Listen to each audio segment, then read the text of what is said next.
Peace family. In this video, I want to talk about how to get out of one reality into another reality, or in other words, how to jump timelines successfully. And what do I mean when I say switching realities or jumping timelines? Okay, well, I'll give you an example from my own life.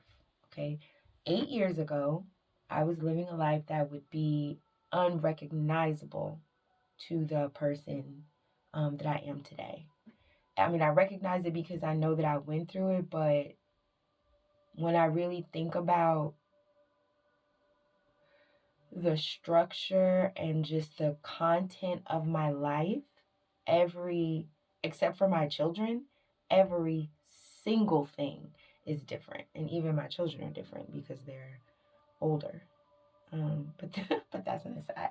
I don't mean to go off on a tangent. But what I'm saying is, I used to, in my old life, deeply desire a different life. And the best way that I can explain it is to say that I sit now in the life that I am in now, and I can understand and see that I completely switched my reality, which means I basically jumped into a different timeline because it makes the future different, if that makes sense. Okay. So yeah, like I was saying, everything about my life was different, internally and externally. Back then I was stressed out. So in my home I was the breadwinner, even though we had 4 young children at the time. My spouse is at home but that wasn't really something that I had agreed to. That's something that kind of happened by default because he had, and I'm not trying to blame anybody. I'm just telling my story. There's no blame in this. There's no villain in this. But he had promised to get a job and support our family for years, but for some reason or another, he just never was able to do that or never did that. And so I also, I had 5 kids in 10 years. So, despite the wear and tear on my body and on my mind, for growing our family in that way, I still had to also be the person who worked and, just figured things out, like how things were going to work, how things were going to go, how we were going to afford things, where we would live, just basically everything. When I look back, there are definitely ways where I could say that I was abused. But if someone does not actually hit you, it is difficult to own that narrative. So that's the space that I'm at. But what I will say is at that time, I definitely was not aware of how bad things were. And I think that was actually a blessing that God kind of shielded from me how bad things were and how bad things could be if I did not get out of that situation. But I do remember that I spent a lot of time in that situation, trying to convince myself that everything was fine and just trying to I learned that I could not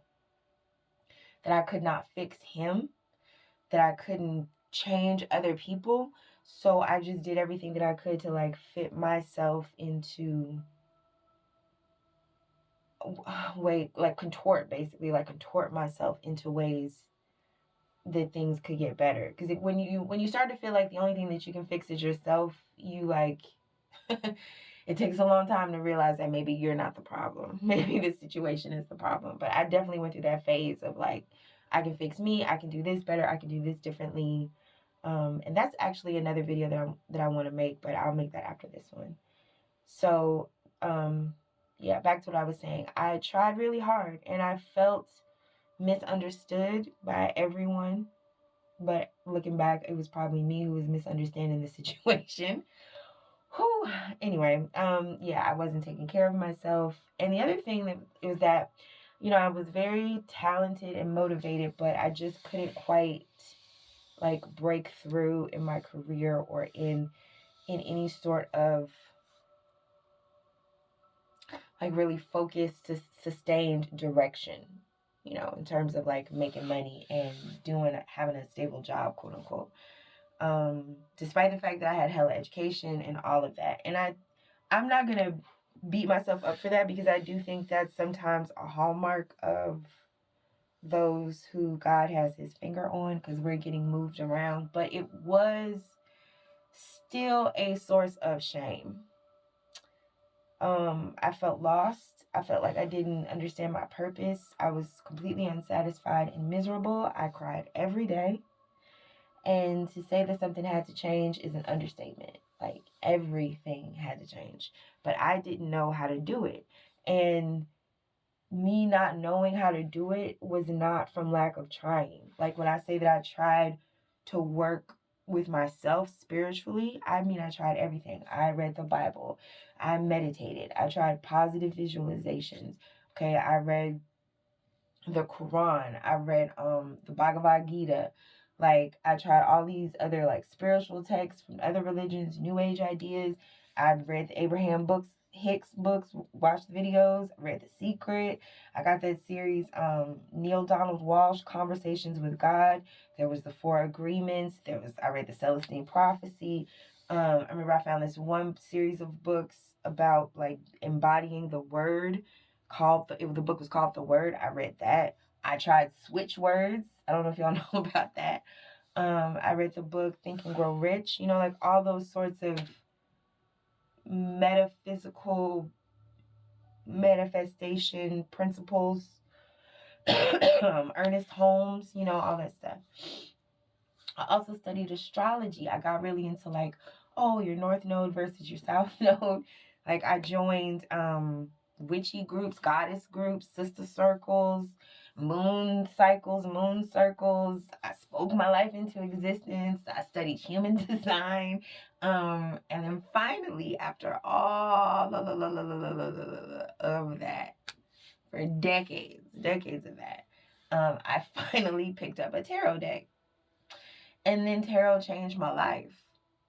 But some of you may know that about me. Some of you may not, because I'm not really doing tarot related videos anyway. But tarot did change my life. I invented I put out the Melanated Classic Tarot deck. But I'm getting ahead of myself. Okay, because the first thing I want to say is, okay, yes, tarot did change my life, but not in the way that you think. Tarot was a tool, but I think that the tool, it could have been anything. For me specifically, the tool helped me is because it led to me creating the deck and creating a tool that other people could use. And so what happened was, you know, I created a deck that was like new on the scene. It was like doing a new thing. It made other people be like, oh yeah, I need that too. So it was like I was solving a problem that other people also had besides myself. And I'll get into that in a minute. But what changed my life was that one of the people who found my deck and bought the deck, that person helped me change my life. And so that's kind of what I'm saying is like, when you're switching realities, you could do as much as you could try to do yourself, but you will at some point but you will attract a person. You need a person who can like pull you into a different timeline and into a different reality. And I'll explain what I mean.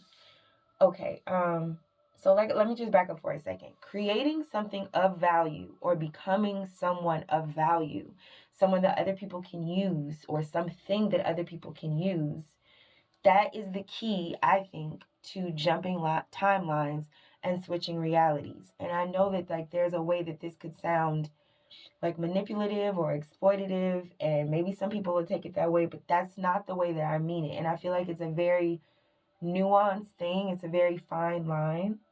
So I'm going to try to say it again.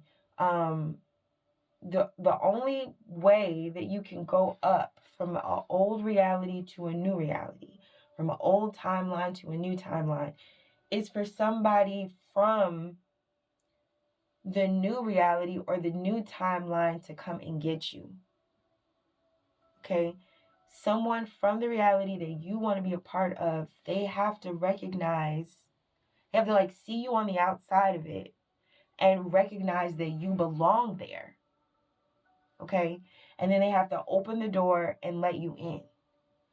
So you have to be really clear about like where you believe that you belong. And I don't mean that in like a specific way, like I belong in the White House or I belong, but it's more like a feeling like you belong in a space where you feel respected, where you feel worthy, where you feel valued, where you feel honored, where you feel supported. Like all those things that once you decide that that's the vibration, that's the reality that you want to operate in, and you will allow the physical world to come together in a way that matches that. It's a little bit like, well, here I'll say. Let me back up a second, because I wrote down what I wanted to say, but then I'll like read a little bit and then kind of go off on what I'm thinking in the moment. And so I just want to make sure that I keep up with like what I actually wrote. Okay. So let's see. I said, okay, yeah. Somebody from the reality that you want to be a part of, they have to recognize that you belong there, and then they're going to open the door and they're going to let you in. And when they let you in, the other thing that happens is that the people and the places and the situations from your old timeline, they cannot come. Okay? So the old things will fall away, but it's because they're from a vibration of a space that you're trying to leave. So you have to let them fall away. And that can feel weird, because you could feel like whatever it is in your reality, like you could feel like maybe you just don't want to be dealing with one particular person, but everybody else is cool. But it's kind of like the more that you start to distance yourself and separate yourself from a certain reality, you'll like low-key realize it's everybody. And again, that might sound fucked up, but I'm just telling you from my experience. You're the one that's different. Do you understand? It's not everybody else, like certain people need to change and then this reality will be okay. No, if you're trying to go to a whole different reality, you have to understand that you're the one who doesn't belong where you are. So you have to find your way out. And I'm telling you that there's only so much you can do on your own, but at that last moment to completely switch, you need somebody to recognize you, see you, and reach in and get you. Okay? So, switching timelines, excuse me, is, I don't know why it's like every time I start talking, my voice gets rough.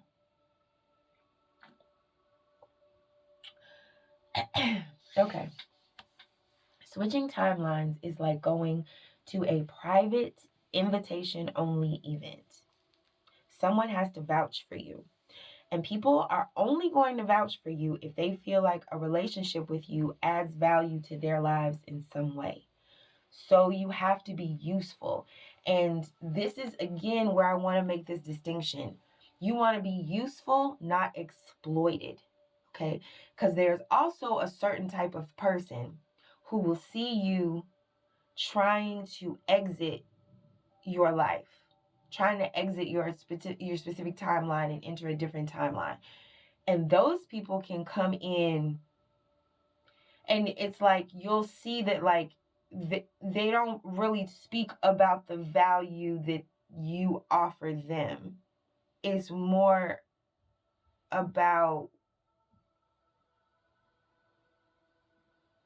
how do I explain this?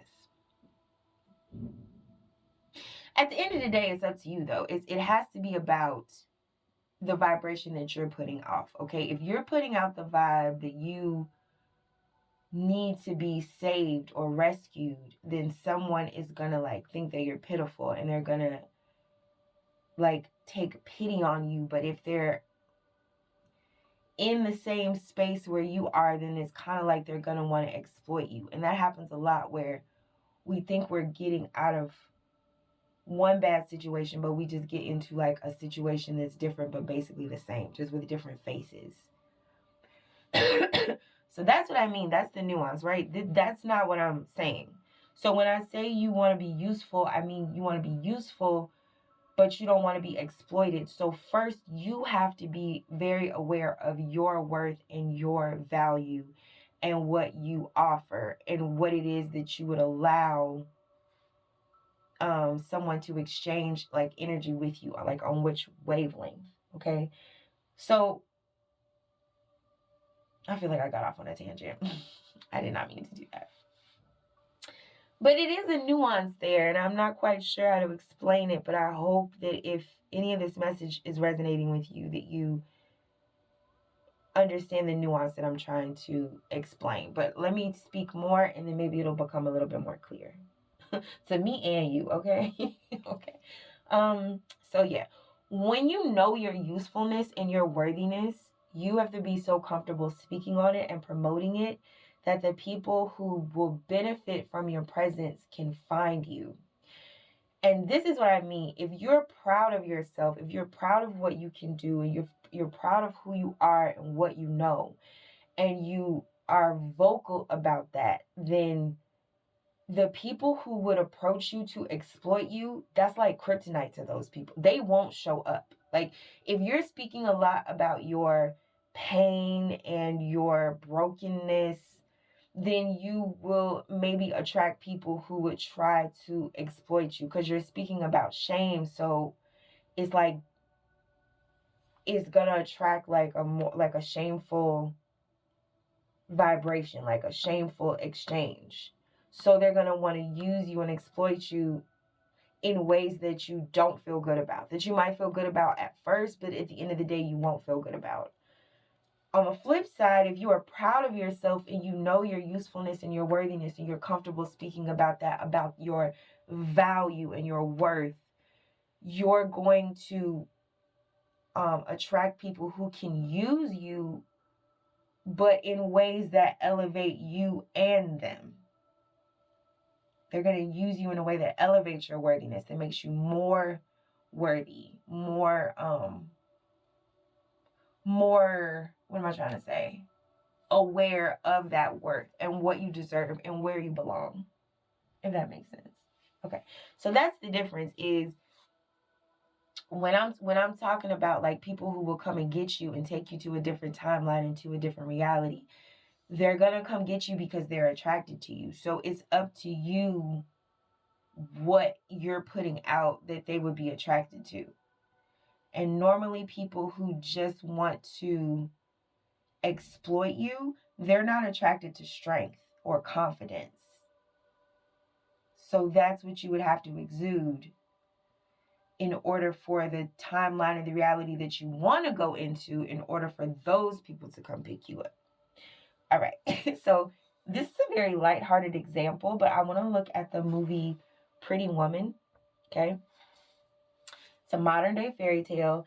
And so, yes, I am talking about like spiritual gifts or like tangible gifts. I'm not talking about sexual gifts, but like I'm definitely not talking about prostitution. But even with that aside, I feel like Pretty Woman is still a good example of what I am talking about. So I am going to use it as an example anyway. Okay. If you haven't seen the movie, it's about a rich businessman. Okay. He's driving a car late at night and it's a stick shift and he's not used to driving stick shifts. So he's grinding the gears of the car and he's lost because he's in Los Angeles, but he's not from Los Angeles. He's from New York. Okay. It's dark. He's trying to get to his hotel. And like I said, he's lost. So he ends up down by Sunset Boulevard where the prostitutes are. And as he stops his car, he's not looking to get a prostitute, but he can't drive the car anymore. Okay. The car is stalling. So Pretty Woman, or Julia Roberts in the movie, she approaches him and he's nervous because, like I said, he doesn't want, a lady for the night or whatever, but he does want help. So he asks her for directions. And in that moment, she sees an opportunity, right? Because it's like, okay, he doesn't want sex, and that's cool. But he does want something that she can offer. Okay. So she says, well, I'll tell you how to get to the hotel, but that's going to cost you $20. Why does she say that to him? Because she knows that he has it. She recognizes that he is a businessman and she is also a businesswoman. And so you see what I'm saying? But like right there, when she tells him, I'll charge you $20 for directions, she is like meeting him as an equal. Okay, she's not afraid to leverage what she has to get what to get what she wants, even though he's not even looking for like the thing that she is in that moment selling. Okay, so it makes this confidence that she has, like, it makes him kind of curious about her. So you know, she, or no, she, I think she charges him $10, and then he says, well, do you have change for 20? She says, for 20, I'll take you myself. And then she also has the skill of driving this car that he does not know how to drive. So this whole thing, like, she's skilled, she's talented, she's assertive, she's confident, you know, like, these are things that you don't expect to find on Sunset Boulevard. I put it to you that way. So it's like she's in a particular environment, but she does not belong to that environment. She does not belong to that reality. And she does not try to blend into it. She is okay with standing out and showing her true gifts, her deeper gift. And I know this is like, it's like, bitch, we talking about Pretty Woman, but like, I feel like it's a good example. You gotta be comfortable even in the environment that you're in. If you want to leave that environment, you have to be comfortable like standing out and not trying to blend in, but like show your true gifts, because I promise you, God will send somebody down to Sunset to come get you, but you have to be ready. You have to be ready to show your value beyond what people assume that your value is. You have to keep developing yourself, developing your gift and your skills, and being focused on that, so that when an opportunity arises to get you up out of there, that you are prepared to recognize it and accept it. And you also have to be recognizable to people who are looking for diamonds in the rough. I put it to you that way. Yeah, so what I've learned is this. Like I said, whatever your gift is, or your talent, or your usefulness, it has to be strong enough to garner the attention of someone from the timeline you want to jump into, or the reality that you'd like to shift into. And so here's the thing that I've discovered, and this is why I said I don't think it necessarily had to be tarot for me, the thing that helped me jump timelines. But the reason why it was is because the gift, you know, the talent that's going to call attention to someone outside of your timeline, is it has to center around a problem that you've solved for yourself that other people might still be grappling with. Because see, everybody don't have the same problems. It could be somebody who could pull you into a specific timeline, but that doesn't mean that they have solved the problem that you've solved on your timeline. Okay, so, you know, nobody's life is perfect. We all have problems. But the seed of the gift that will transform your life, it lies in a hardship that you have overcome. For me, I got into tarot because I could not figure out what to do in certain situations. And religion, all that stuff I named, religion, human design, North Node, South Node, all that stuff, it was not helping me. It wasn't helping me because I needed to just straight up know what to do. Okay? So I started watching readings on YouTube. But because I'm kind of like a naturally distrusting person, I didn't want to trust the reader's interpretations. I wanted to know for myself what the cards meant. So I started I just started like looking up online like a system of learning cards. I found one that worked for me. I bought a deck and I started doing my own readings and like comparing.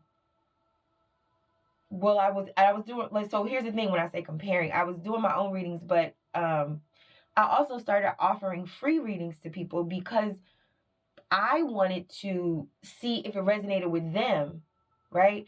So so it was like people letting me do readings on them for free was valuable to me because it helped me get better. It helped me hear the cards. It helped me understand the cards, and hearing and understanding the cards helped me know what the fuck to do in my own life. You see what I'm saying? Like, it all came back to me solving a problem for myself and for my family, and just knowing which way to move in this world, because it was just, I was in a very confusing time. The other thing that happened was that the cards, though, some, they were just off-putting because all the cards were white. Like, because I got that regular Rider Waite deck, and it made it harder to engage with the cards. And I was like, damn, like I need these cards to be black. Okay. So that's why I created the Melanated Classic Tarot deck. But again, that was something that I did that helped me. Okay. And because I needed a deck that I could see myself in so that I could hear the cards better, so that I could know what to do in my own life for me and my kids. And so, but the fact that other people had that problem too, other people were like, oh, damn, I need a melanated deck too. Like, it's like me solving a problem for myself also solved the problem for other people. And I think that's why the deck was able to have like the energy and the momentum behind it that it did, was because when you solve a problem that other people have also been dealing with, it is definitely going to draw the attention of all those people. So in that, I feel like I switched timelines, because there didn't used to be any like melanated traditional decks like the Smith Rider Waite, and now there are a lot. So it's like just me solving this problem for myself and spreading the word, and other people being like, oh shit, this is possible, we can do this now. Now I live in a timeline where there's lots of melanated decks, and I used to live in a timeline just 5 years ago where there were not a lot at all. So I love that. Okay. So ultimately, what I'm trying to tell you is that you can plan as much as you want to like change your life from where you are. But there's a certain thing of like, how do I get there from here, that you cannot figure out with your mind. Certain things are going to require divine influence and divine orchestration, and we don't have power over that, right? So what I have found works better is to try to forget about the plan. Okay, you told God what you want, God heard you, but the most important thing is the process. The process is the most important, right? How do you do things? How, not how will I do this, but like, how do you live? Because the process that you should be engaging in is the process of opening up a space in your life where the people who can bring you to the next level can enter. You have to create pathways to yourself and doorways to yourself, so that the people who are outside of your timeline and your reality recognize your value, and they can see, because you're promoting yourself and you are being vocal and proud and confident, and they can see how you would benefit them. And then, but if you create these inroads, then they can also reach you. Okay, you have to create a road. You have to build a road where the people who can bring you out of this reality that you don't want to be in anymore, so they can drive in and they can pick you up. So, you, like I said, you just have to be really comfortable with like developing yourself, showing off your skills, promoting yourself, and being confident. And not, but that's the thing too, is like, when you write, they always say write what you know. Okay, it's the same thing with your gift or your talent or your product. Like, promote what you've done, promote what you've solved, promote what you've overcome. And can you tell other people how to do it? Not some shit that you don't know how to do that you've never done, because that's hard. That feels like bravado. That doesn't make you confident because you feel like you're reaching. But I'm talking about it's shit that you've solved, even if it's as small as like, I know how to meal plan, I know how to cook for 6 people, like whatever it is that is like so easy to you that you don't even think about it anymore. It's like, oh, it's like second nature. There's somebody who needs to know how to do exactly that, or needs to know how to solve that exact problem. So that's what I'm saying. That's the seed that helps you switch realities. Like all these big stuff. Like think about the lady who made Spanx, right? She made them for herself though. Like she was trying to figure out, how do I smooth my fat ass? Okay. And then the rest of us was like, damn, she figured that out. Well, that's what I want too. They say necessity is the mother of invention. So I think that's what I'm trying to say. But what they don't say is like, necessity is also the mother of switching realities. Okay. You solve a problem, I promise you solve a problem for yourself, somebody's going to come and pull you into the timeline that you deserve to be in. Okay? And that's why they say the life you save may be your own. It's like that. If you lean into your problems and you learn how to solve them and you learn how to figure shit out, it will open doorways where people will just pull you through and snatch you up that you never ever expected. But you have to put yourself in the position to be in the vicinity of the people who can do that for you. So you got to show up and show out. This is what I'm trying to tell you. Okay? And then the best part is once they pull you up and you get your bearings and you showing up and you showing out consistently, you get to recognize someone else and do the same for them. Okay? So I think that's all I got to say about that. Thank y'all for listening. Peace.